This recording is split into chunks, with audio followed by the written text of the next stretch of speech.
Dia telah mempersembahkan darahnya. Sebab Kristus bukan masuk ke dalam tempat kudus buatan tangan manusia yang hanya merupakan gambaran saja dari yang sebenarnya, tetapi ke dalam sorga sendiri untuk menghadap hadirat Allah guna kepentingan kita. Ibrani 9 ayat 24. Yohanes 20 ayat 11-18 menceritakan kisah penampakan pertama Tuhan yang bangkit. Setelah Yesus disalibkan dan dikuburkan, Maria Magdalena pergi ke kubur pada hari ketiga untuk mengurapi tubuhnya dengan rempah-rempah. Namun ketika dia tiba di makam, dia menemukan bahwa batu penutup pintu masuk telah terguling. Dengan bingung, Maria berlari untuk memberitahu Petrus dan Yohanes, dua murid Yesus, bahwa seseorang telah mengambil tubuh guru.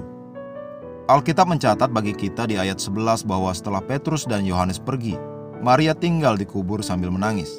Tetapi ketika dia berbalik untuk pergi, dia melihat seorang pria berdiri di sana yang dia tidak kenal. Pria itu adalah Yesus. Dia bertanya mengapa dia menangis, dan dia kembali menjelaskan bahwa seseorang telah mengambil tubuh Yesus. Pada saat itu Tuhan Yesus memanggilnya dengan nama Maria, dan dia menyadari bahwa itu adalah Yesus sendiri. Dengan sangat gembira, Maria berpaling untuk memeluknya, tetapi dia memerintahkannya untuk tidak menyentuhnya dan mengatakan alasannya, "Janganlah engkau memegang aku, sebab aku belum pergi kepada Bapa.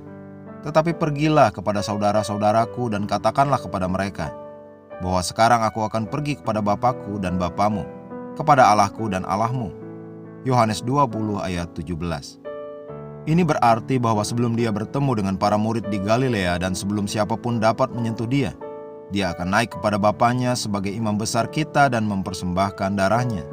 Sementara para imam perjanjian lama harus mempersembahkan korban dari tahun ke tahun untuk pendamaian tahunan, Yesus melakukannya sekali dan memperoleh penebusan kekal bagi umat manusia.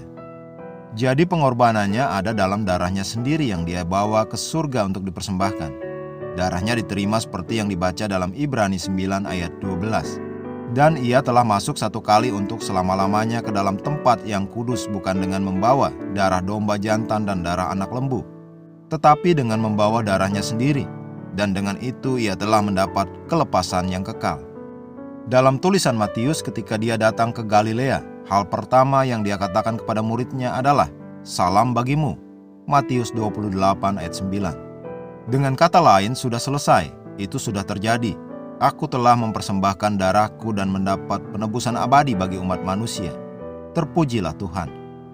Mari kita mengucapkan pengakuan. Tuhan Yesus yang mulia, terima kasih telah menanggung dosa kami dan membasuhnya dengan darah-Mu, sekali dan untuk selamanya. Engkau membayar harga tertinggi untuk dosa yang dilakukan manusia tanpa sarana penyelesaian. Sekarang aku telah dibasuh, dikuduskan, dan dibenarkan. Terbebas dari dosa, kematian dan kehancuran. Nama-Mu dipuji dan dipuja selamanya.